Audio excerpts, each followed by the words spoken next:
안녕하세요. 역사돋보기입니다. 고려사에 있어서 가장 유명한 왕은 누구일까요? 아마 태조 왕건과 공민왕이 아닐까 하는데요. 공민왕 하면 우리가 오래도록 받아온 원 간섭기를 끝낸 반원 자주개혁의 군주로 가장 잘 알려져 있습니다.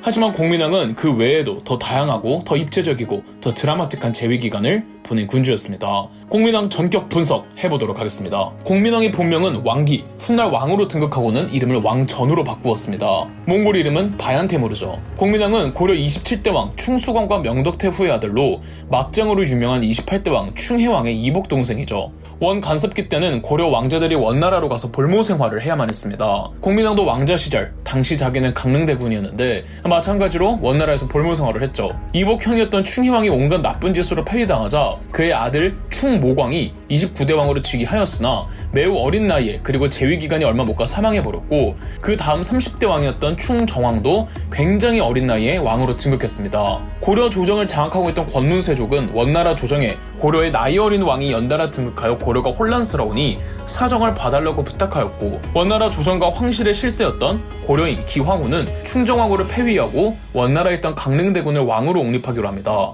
원 간섭기 때 고려 국왕들은 반드시 원나라 황실의 공주와 혼인해야 한다는 원칙이 있습니다.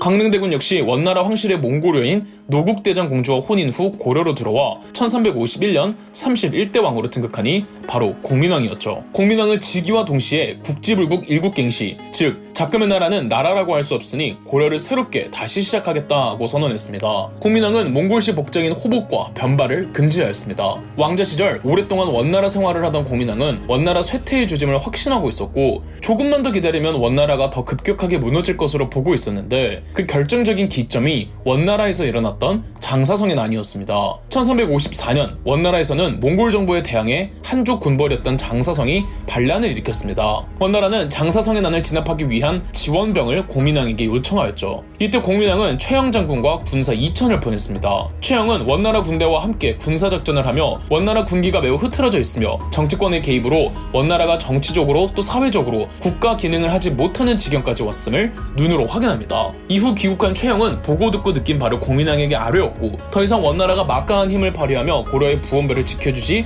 못하겠다고 확신한 공민왕은 본격적인 반원 정책에 나서기로 하죠. 1356년 공민왕은 연회를 베푼다고 거짓말을 하여 기황후의 오빠이자 당시 부원배 권문세족의 당수였던 기철과 그 일파를 불러들여서 전부 살해해버렸습니다. 그간 기철의 횡포가 얼마나 심했는지 철퇴로 내리찍어 죽인 기철의 시체를 저잣거리에 던졌는데 기철에게 당했던 백성이 기철의 시체를 난도질했다고 하죠. 기철을 죽인 그 다음날 공민왕은 고려의 내정 간섭기구였던 정동행성 이문소를 폐지하였습니다. 이게 끝이 아니었습니다. 당시 고려 영토 가운데 천령 이북의 함경도 지역은 쌍성총관부라고 원나라 직속령으로 원나라가 관리하고 있었습니다. 쌍성총관부의 총관은 고려인이 임명되었지만 엄연히 원나라 관리의 자격으로 부임했던 거였죠. 그런데 쌍성총관부 내부에는 원나라가 임명한 총관과 또 현지인들의 지지를 받는 현지 토호가 있었습니다. 바로 이자춘 가문이었는데 이 쌍성총관들과 이자춘 사이에 알력 다툼이 존재했죠. 그런데 원나라가 무너질 것 같으니까 이자춘은 공민왕에게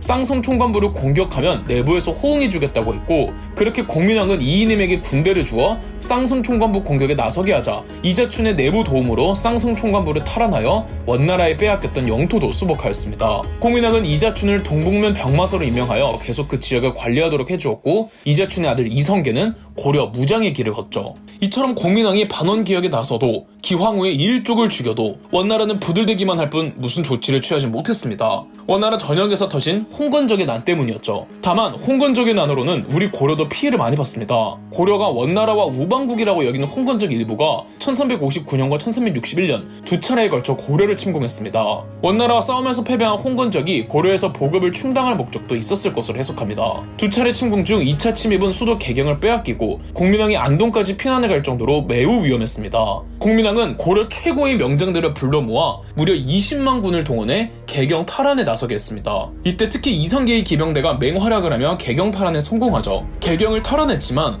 홍건적이 개경을 쑥대밭으로 만든 바람에 공민왕은 개경으로 들어가지 못하고 한동안 근처 흥왕사라는 절에 머물렀습니다.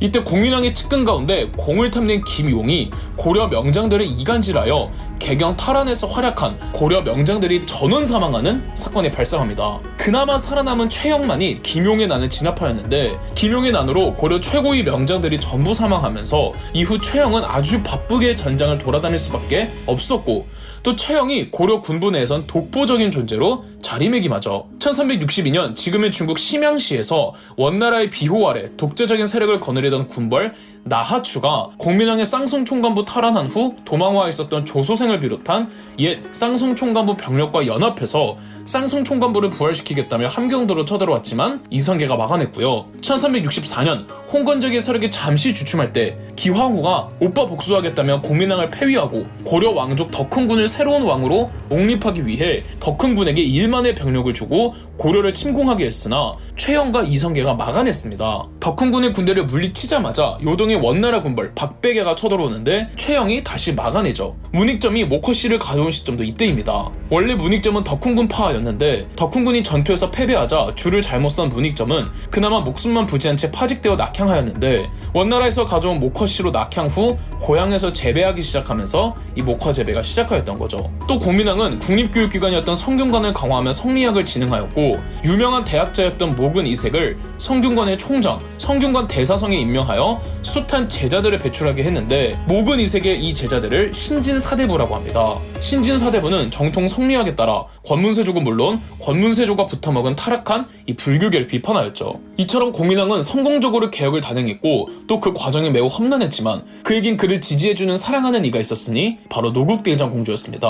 원나라의 의도와는 다르게 노국대장공주는 공민왕을 도와 반원정책을 주도하였죠. 공민왕 일전에 고려 국왕들과 원나라 공주 출신의 왕후들의 그 험악했던 사이를 생각해본다면 원나라 황실 공주 출신의 왕후가 고려 왕의 개혁에 제동을 걸지 않고 권문세족의 편을 들어주지 않는 것만으로 얼마나 공민왕에게 큰 힘이 되어주었는가를 알 수가 있죠. 그랬던 노국대장공주가 아이를 출산하다가 아이를 낳지 못하고 1365년 사망합니다. 노국대장공주의 죽음에 시리에 빠진 공민왕은 이후 모든 개혁 의지를 상실했죠. 그토록 유능한 군주가 한순간에 암군으로 전락해버립니다. 공민왕은 노국대장공주의 사당을 만들겠다면서 막대한 토목공사를 진행해 국고를 파탄나게 하고 또 백성들을 강제 노역시켰습니다. 공민왕은 모든 정사에 손을 떼면서 평소 친하게 지내던 승려 편조에게 신돈이란 새로운 이름을 하사하고 신돈을 왕사로 모시며 이 신돈에게 고려 국정 운영의 전권을 위임했습니다. 공민왕의 승려를 정치에 개입시켰던 적은 이번이 처음이 아니었습니다. 제위 초 공민왕은 권문세족과 결탁한 불교계를 청산하고자 보우대사를 왕사로 모셔 불교 교단을 정비했죠. 다만 권력을 멀리하려고 했던 보우대사는 수도 개경에 있지 않고 지방에 머무르고 있었습니다. 보우대사는 정통 승려였던 반면 신도는 먹고 살기 위해 어쩔 수 없이 승려가 된 경우로 독실한 승려라기보다는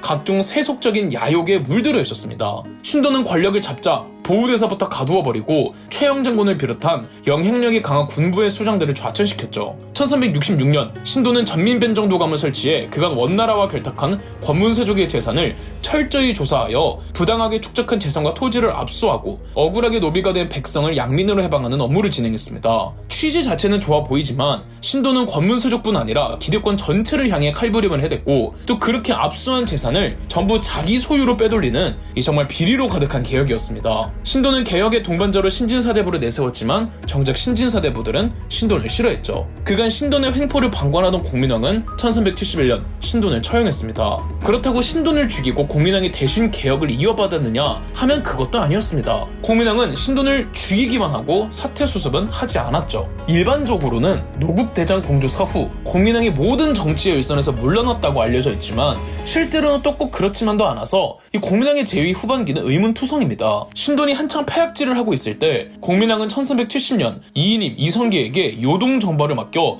일시적으로 고려가 요동을 차지한 적도 있었습니다. 신돈 처형 후에는 최영을 복귀시켜서 왜구에 대한 논의를 깊이 했습니다. 공민왕 재위 초부터 왜구들의 노략질이 매우 심각했는데 공민왕은 최영과 끊임없이 이 왜구에 대한 대안을 고민했고 정지와 이희 등의 제안을 받아들여 수군을 창설하기도 했죠. 이때 공민왕은 고려의 대신들한테 초야에 묻힌 이희도 이러한데 백관이나 위사 중에서는 이러한 인재가 없느냐고 혼내기도 했답니다. 정말 공민왕이 후반에는 어떤 사람이었는지 알다가도 모르겠죠. 하지만 말년으로 갈수록 공민왕이 타락한 군주로 전락한 것만은 부정할 수가 없습니다. 공민왕은 각종 음란한 변태 행위에 빠져 자제위라는 미소년 호위 부대를 만들고 수많은 후궁과 어울리며 남색을 즐기기도 했습니다. 공민왕의 어머니 명덕태후는 노국대장 공주를 잊게 하고 후사를 이을 왕자가 필요해 여러 후궁을 붙여주었지만 공민왕은 그 어떤 후궁과도 동침하지 않았죠. 자신의 후궁과 자제위 무사와 관계를 시켜놓고 그것을 감상하던 것이 공민왕의 취미였습니다. 그러다 공민왕이 노국대장 공주의 무덤을 찾는 날이면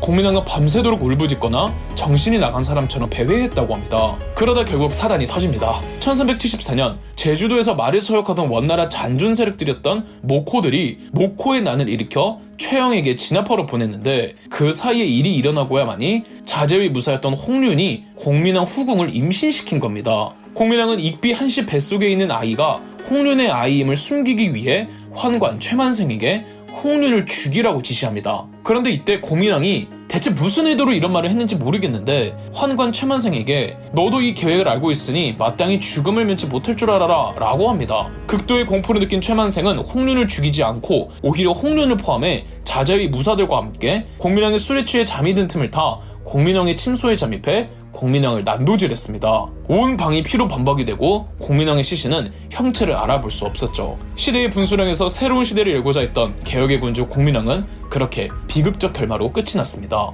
공민왕에 대해 더 자세히 알고 싶으시면 역사 돋보기에 져서 어쩌면 당신이 원했던 고려 갈등사를 참고해주세요. 그럼 역사 돋보기였습니다. 저희 역사 돋보기가 멤버십 가입을 시작했습니다.